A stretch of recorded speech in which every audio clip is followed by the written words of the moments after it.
Welcome back, all you sports and gambling fans out there. Today we're doing some NCAA basketball betting coverage. And joining me here, Dave Golikov, our SBR contributor. The game we're looking at here is the Creighton Blue Jays going up against the Georgetown Hoyas. And let's start talking about Creighton.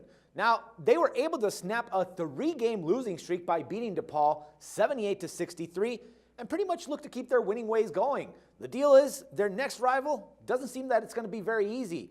So, Dave, considering that Creighton has already lost twice to the Hoyas this season, what will they have to do if they want to have a shot at beating Georgetown this time? They're going to have to play basically their perfect game in this spot. After all, we're talking about a team that is 14-18 overall, 4-14 in Big Ten play, in conference play. They're not in the Big Ten anymore, or I don't think they've ever been in the Big Ten, but nonetheless, Big East. The Blue Jays, they did upset DePaul rather easily, actually, I might add, in the opener. But we're talking about a 10th seed playing a 7th seed.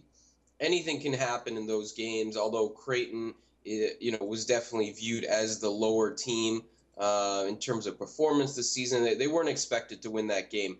But this is a huge step up in competition for them. Now they're going up against the number 2 seed, a team that's already beat them twice. They're going to have to play perfect, in my opinion, just to cover the spread here. I think the gap between these teams is so wide that I don't really expect Creighton to compete in this one. Right. All right, man. Now as for Georgetown, they're coming into this match riding on a 2-game winning streak and have won 5 of their last 6 games. And like I said before, the Hoyas already beat the Blue Jays twice in the regular season. And they actually humiliated them in the most recent one, 67-40. And that was back on January the 31st. So, this kind of looks like there's really no doubt that Georgetown can take care of business at the Madison Square Garden, don't you think, Dave?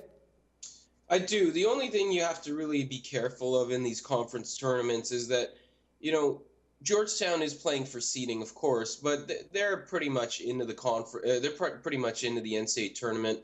What are they now? 23rd, ranked 23rd in the top 25. They're pretty safe in terms of getting in. This isn't a must-win situation for them. Creighton obviously needs to win the Big East tournament to get in, but there's a little bit more on the line for them, and that's the one thing that you worry about with this, higher seed, lower seed. But other than that, really, Georgetown, as you mentioned, they played Creighton twice. They beat them by 15 when they were at home. They won by 27 when they were in Creighton. This is just a good, solid team all the way around, and they have so many edges on the court over Creighton. I just don't expect Creighton to win or cover in this spot.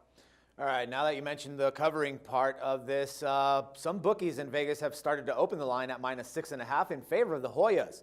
And the deal is when they've been favored between 1 and 9.5 points on the spread, they've gone 6-8 during the regular season.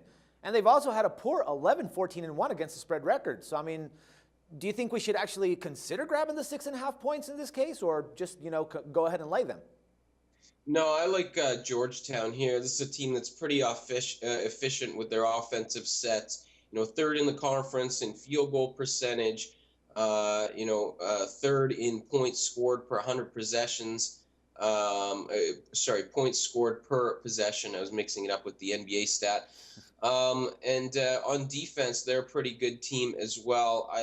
I'm just going with what we've seen in the previous 2 matchups. Could Creighton win this game or cover if Georgetown is half asleep?